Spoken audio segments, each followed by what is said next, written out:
attendez, mais que vous est-il arrivé? Mais qu'est-ce que vous avez fait?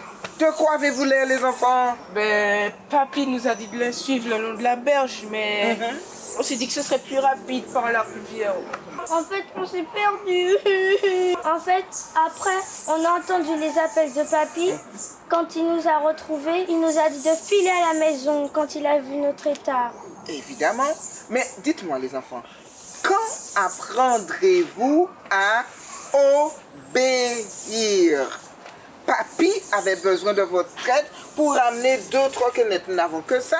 Papy avait besoin de votre aide. Vraiment désolé, maman. Allez vite vous changer et nous repartirons ensemble pour récupérer la cueillette. Allez!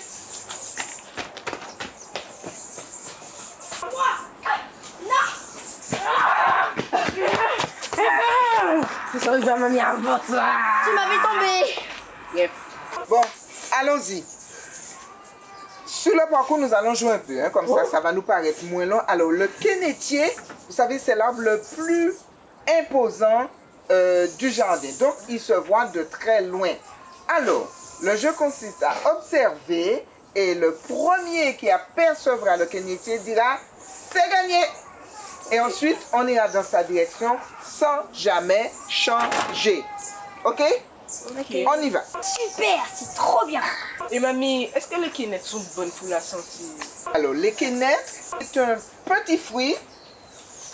Il n'est pas gros, hein? Mais il regorge de vertus. Alors, la richesse en fibres en fait un très bon coup de pain. Et elle prévient aussi la constipation et tout problème de transit intestinal.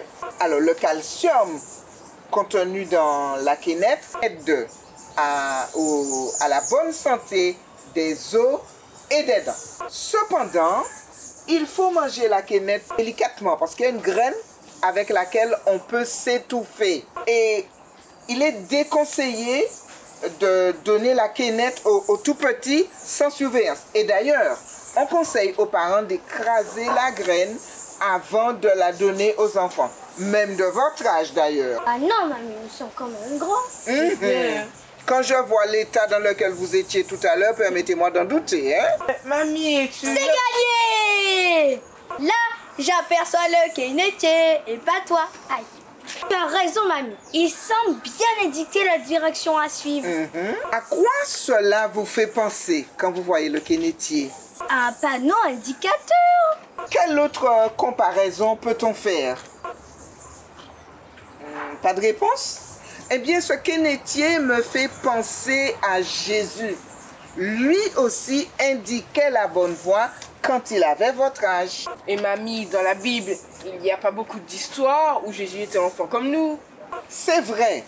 Cependant, et vous connaissez ce verset, la Bible dit que Jésus progressait en sagesse, en taille et en grâce devant Dieu et devant les hommes. Voilà. À l'âge de 12 ans, vous savez, Jésus s'est retrouvé dans le temple à les écouter et à les interroger aussi, les docteurs. Tous ceux qui entendaient Jésus étaient étonnés de son intelligence et de ses réponses. Il était obéissant, serviable et surtout, il priait son Père chaque jour. Et là, ce sont des éléments, les enfants, qui nous indiquent que Jésus, quand il avait votre âge, s'efforçait toujours de faire le bien. Est-ce que je pourrais lui ressembler en suivant son exemple? Oui, Estelle, car Jésus, il est venu sur cette terre pour nous montrer comment suivre la bonne voie. Il est mort pour sauver chacun de nous afin d'empêcher au diable de nous égarer. Il nous a donné sa parole. Désormais, nous avons tous la force de résister à toutes les mauvaises influences et de suivre ses pas, c'est-à-dire de faire comme lui, il a fait. Tu sais, mamie, si on avait suivi les pas de papy, comme il nous l'avait recommandé, on ne se serait pas égaré. Pas vrai, Mathéo? Ouais. En obéissant, on est toujours sur la bonne voie, comme Jésus. Alors, marchons sur ses pas. Nous pouvons remercier Dieu maintenant pour la profonde influence qu'il a sur notre vie. Seigneur, aide-nous que nous puissions toujours te ressembler et venir vers toi en toutes circonstances. Amen. Amen.